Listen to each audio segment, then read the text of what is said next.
신명기 21장 범인을 알 수 없는 살인에 대한 속죄의 의식.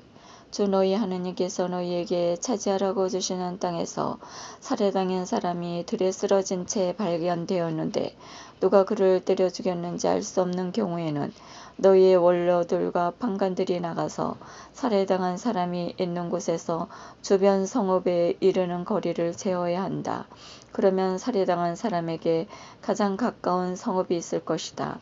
그 성읍의 원로들은 아직 부린 적도 없고 멍에를 메어 끌어본 적도 없는 암송아지 한 마리를 끌고 와야 한다.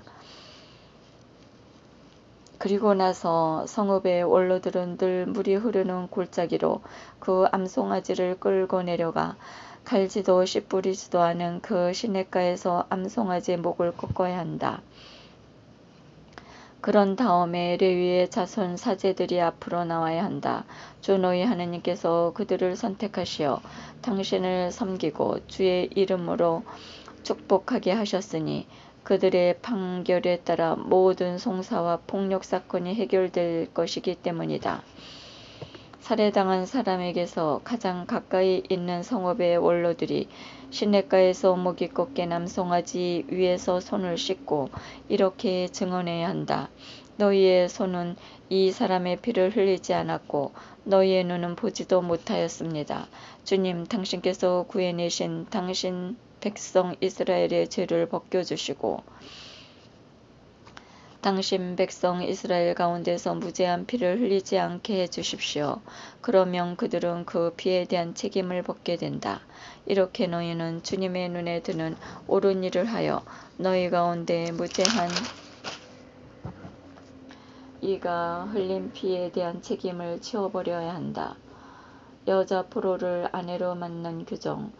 너희가 적과 싸우러 나갔을 때 주 너희 하나님께서 그들을 너희 손에 넘겨주시어 너희가 포로를 사로잡았는데 그들 가운데서 예쁘게 생긴 여자를 보고 마음에 들어 아내로 삼게 될 경우 너희는 그 여자를 집으로 데리고 들어가서 그 여자의 머리를 자르고 손톱 발톱을 손질한 다음 포로 때 입었던 옷을 벗게 해야 한다.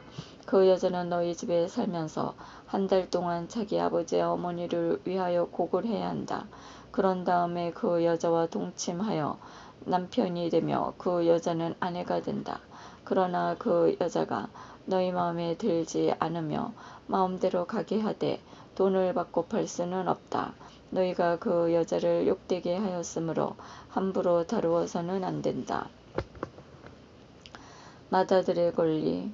어떤 사람에게 아내가 둘이 있는데 하나는 사랑을 받고 다른 하나는 미움을 받다가 사랑받는 여자와 미움받는 여자가 다 그에게 아들을 낳아 주었을 때 마다들이 미움을 받는 아내의 아들일 경우 그 사람이 아들들에게 재산을 물려주는 날 마다들이 미움받는 여자의 아들 대신에 사랑받는 여자의 아들에게 장자권을 줄 수 없다. 미움받는 여자의 아들을 맏아들이로 인정하여 그에게 자기의 모든 재산에서 두 몫을 주어야 한다. 그 아들이 자기 정력의 만물이며 그에게 맏아들의 권리가 있기 때문이다. 불효자에 관한 규정.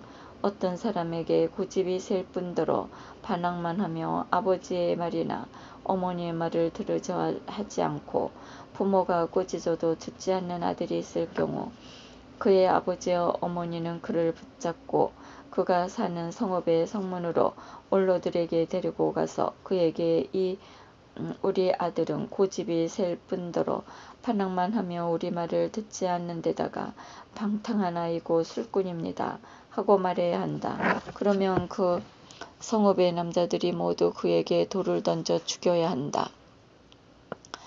그렇게 너희는 너희 가운데서 악을 치워버려야 한다. 온 이스라엘은 그것을 듣고 두려워해야 할 것이다. 사형의 수에 대한 규정. 죽을 죄를 지어서 처형된 사람을 나무에 매달 경우 그 죽음을 밤새도록 나무에 매달아 두어서는 안 된다. 반드시 그날로 묻어야 한다. 나무에 매달린 사람은 하느님의 저주를 받은 자이기 때문이다. 너희는 주 너희 하느님께서 너희에게 상속 재산으로 주시는 땅을 부정하게 만들어서는 안 된다. 우리를 먼저 사랑하신 하느님 영원히 찬미받으소서.